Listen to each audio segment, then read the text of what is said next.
Hi, I'm Hannah Schaefer, and I did my creative nonfiction piece on Alzheimer's effects on families.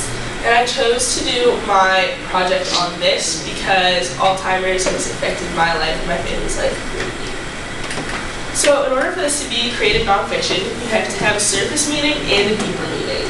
On the surface, Alzheimer's has affected my family and me greatly because my granny had it.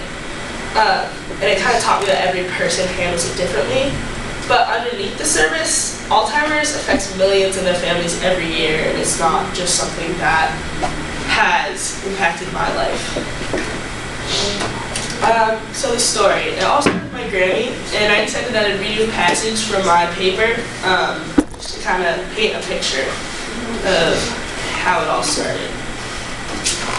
Would you like a chipped ham sandwich? My granny asked on a gorgeous breezy July day of my 14th year. I refused kindly. I had eaten a few minutes before on the old deck connected to my grandparents' house in Pittsburgh. My granny could make a chipped ham sandwich like no other. The perfectly sliced meat from Giant Eagle was always placed on the most delicious smelling fresh baked rolls. From the time I could eat at my grandparents' house, I was eating those heavenly sandwiches. My granny used to let my two sisters and I experiment with our meals by putting an open bag of Lay's potato chips on top with our secret recipe dippy. Would you like a chipped ham sandwich? She asked not even 10 minutes later. Once again, I refused. This went on for the next 2 hours. Some of the worst 2 hours of my life turned into the 2 worst years of my life. My grandma was my role model, and she couldn't remember anything. Her Alzheimer's impacted everyone around her. However, even when she lost all of her memories, she never lost her ability to make the best chipped ham sandwich in the world. That's just kind of a little bit of background knowledge about Granny. She was an awesome woman. She had the kindest heart, the biggest heart. She went to church every day, walked 3 miles every day just because, why not? And she lived to be 86. So my first major point was that Alzheimer's can have a greater emotional effect on the family, or on my family, than my Grammy herself.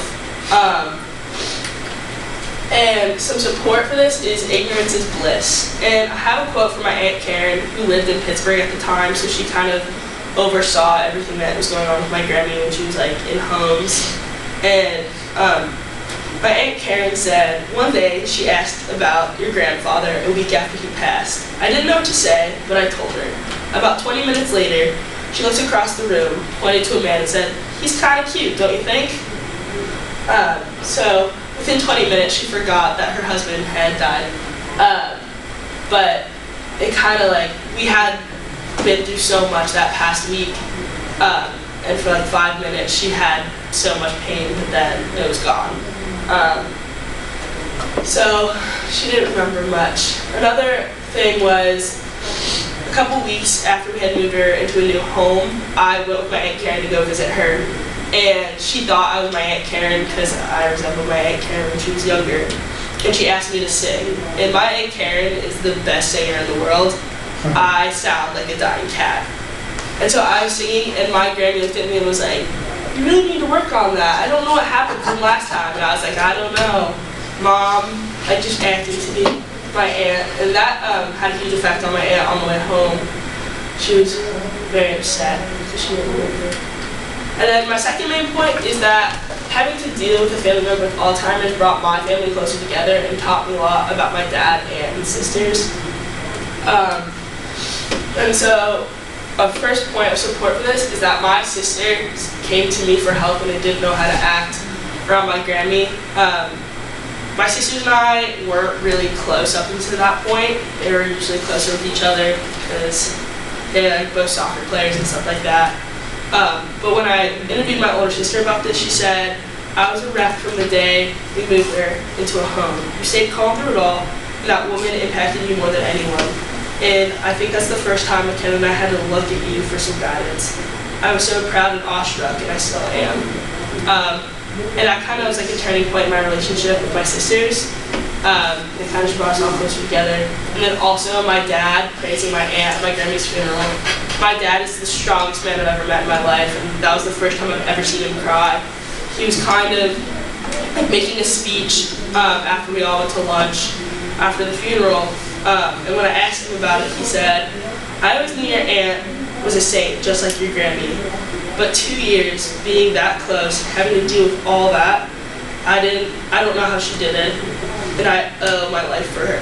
My aunt had to deal with so much, like every week going and visiting, just having to deal with that. It brought them super close together, and now they have like an inseparable bond that like their two brothers don't have with them.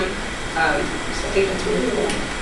And in conclusion, like although times felt like we're alone dealing with this, we're not. 5.4 million people suffer from Alzheimer's every day. And just think about how each of those people have at least one person who cares about them. So that's 5.4 million people who are lost and they don't know what to do about this. And those 5.4 million people have people who care about them. And so this is just something that goes on with virtually everyone. Everyone can be affected by it. That's all. Thank you.